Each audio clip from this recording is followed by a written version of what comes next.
औज़ुबिल्लाहिमिनश्शैतानिर्रजीम बिस्मिल्लाहिर्रहमानिर्रहीम। अस्सलामु अलैकुम स्टूडेंट्स, कैसे हैं? उम्मीद है कि आप लोग ठीक होंगे। हमारे जो ऑनलाइन क्लासेस थी उनमें आज हमारा जो नेक्स्ट टॉपिक है वो भी केमिकल चेंजेस के बारे में है। लास्ट टाइम हमने फ़िज़िकल और केमिकल चेंजेस को डिस्कस किया था। फ़िज़िकल चेंज मैंने आपको बताया था वो चेंज जिसमें सिर्फ फ़िज़िकल प्रॉपर्टी जैसे साइज़, कलर, शेप चेंज होती है, लेकिन केमिकल कंपोजिशन चेंज नहीं होती। जैसे पानी का जो है ना बर्फ़ में तब्दील हो जाना, या पानी का वेपर्स में तब्दील हो जाना, किसी फ्रूट को जो है ना पीसेस में कट कर देना, ये सारी चीज़ें फ़िज़िकल में आती हैं। और केमिकल चेंज वो चेंज जिसमें केमिकल कंपोजिशन चेंज हो जाती है, एक नया सब्सटेंस बन जाता है। जैसे लकड़ी को जला देना, पेपर को जला देना, दूध को दही में तब्दील कर देना, ये सारी इसकी एग्जांपल्स थी। तो आज हमने केमिकल चेंजेस की एप्लीकेशन करनी है। जिस तरह आप देखेंगे केमिकल चेंज होती है तो कंपोजिशन तब्दील हो जाती है, एक नया सब्सटेंस बन जाता है, तो उसी के बारे में हम यहाँ पे डिस्कस करेंगे। सबसे पहले हमारे पास है uses of hydrocarbons. Uses of hydrocarbons, सबसे पहले हमें पता होना चाहिए कि हाइड्रोकार्बन्स क्या चीज़ होती है। तो वो कंपाउंड जिसमें सिर्फ कार्बन और हाइड्रोजन हो उन्हें हाइड्रोकार्बन्स कहते हैं। डिफाइन करेंगे those compound which consist of carbon and hydrogen. Those compound which consist of carbon hydrogen only. वो सब्सटेंस जो कार्बन और हाइड्रोजन, वो सब्सटेंस वो कंपाउंड जिसमें कार्बन और हाइड्रोजन पाए जाएं उन्हें हाइड्रोकार्बन्स कहते हैं। जैसे एग्जांपल में आप देख सकते हैं CH4, ये है मीथेन, और दूसरा हम इथेन की एग्जांपल लेंगे, ठीक है, जिनमें C2H6 इसका फार्मूला है, ठीक है। तो वो कंपाउंड जिसमें कार्बन और हाइड्रोजन उन्हें हम हाइड्रोकार्बन्स कहते हैं। अब मैं एक्सप्लेन करता हूँ इसको।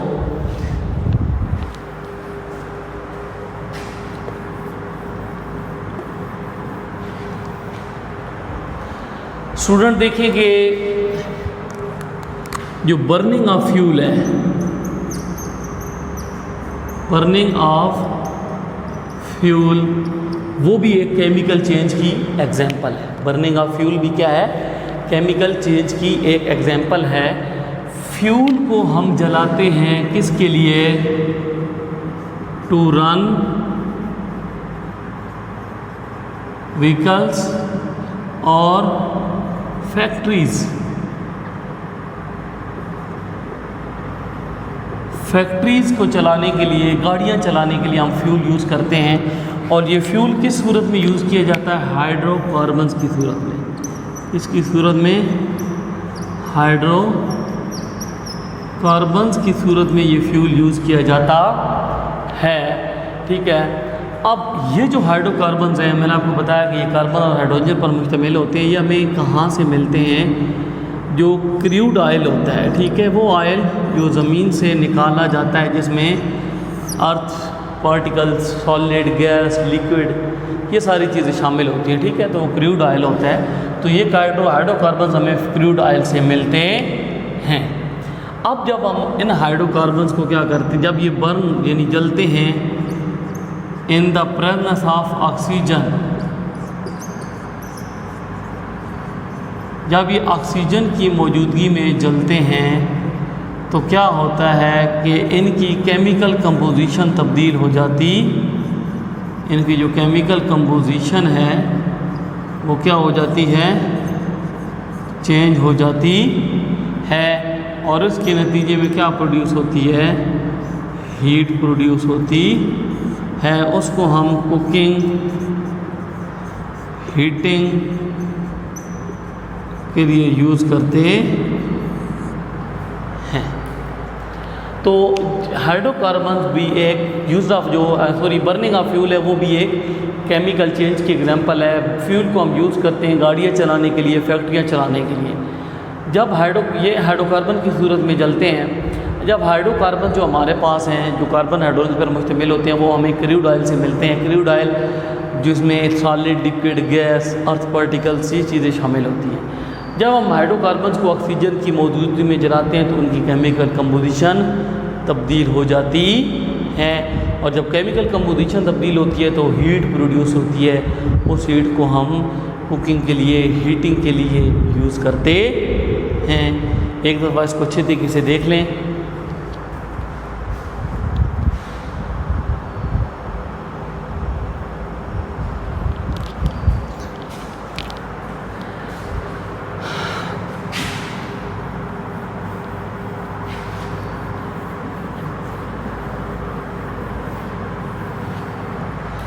उसके बाद स्टूडेंट्स हम यूजेज ऑफ फर्टिलाइज़र्स की बात करते हैं।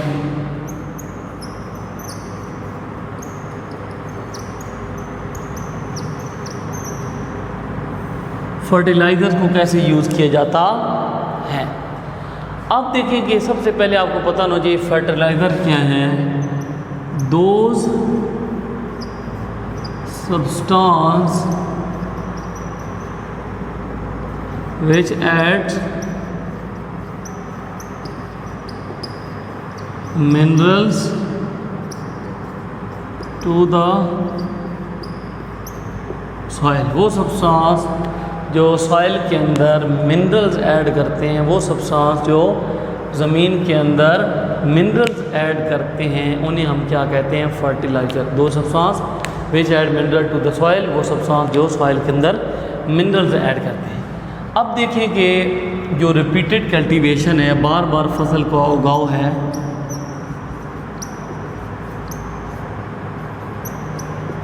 रिपीटेड कल्टीवेशन है, बार बार जो फसलें उगाई जाती हैं। अब बार बार फसलें उगाने से जो क्या होती है, फर्टिलिटी ऑफ सॉइल है वो डिक्रीज़ हो जाती है।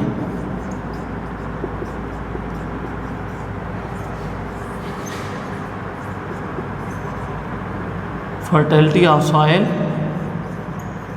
ज़मीन की ज़रख़ेज़ी कम हो जाती है, तो फार्मर फर्टिलाइज़र्स यूज़ करते हैं। क्यों यूज़ करते हैं? ज़मीन की ज़रख़ेज़ी को बढ़ाने के लिए, फर्टिलिटी को बढ़ाने के लिए। फर्टिलाइज़र वो सब्सटेंस है जो ज़मीन में मिनरल्स ऐड करते हैं। तो रिपीटेड कल्टीवेशन, बार बार जो एक ज़मीन में फसल उगाई जाती है तो उससे ज़मीन की ज़रख़ेज़ी, फर्टिलिटी डिक्रीज़ हो जाती है। तो फार्मर क्या यूज़ करते हैं? फर्टिलाइज़र्स यूज़ करते हैं। क्यों यूज़ करते हैं? ज़मीन की ज़रख़ेज़ी को, फर्टिलिटी को बढ़ाने के लिए। वो ज़मीन की फर्टिलिटी को बढ़ाती हैं और आने वाली फसल अच्छी उगती है। अब इसमें हमारे पास नाइट्रोजन भी शामिल होती है, फास्फोरस भी, पोटाशियम भी शामिल होते हैं। ये डिपेंड किस पे करती है? साइज़, और दूसरा इसमें जो हार्डनेस होती है। स्मॉल साइज़ जो पार्टिकल्स होते हैं वो बहुत जल्दी फर्टिलाइज़र हो जाते हैं, तो ज़्यादा फ़ायदा जो लार्ज साइज़ या हार्ड पार्टिकल्स होते हैं उसकी वजह क्या है कि उसमें न्यूट्रिएंट्स ज़्यादा मकदार में पाए जाते हैं। तो उम्मीद है कि आप लोगों को ये समझ आया होगा। इसको आप लोगों ने अच्छे तरीके से करना है।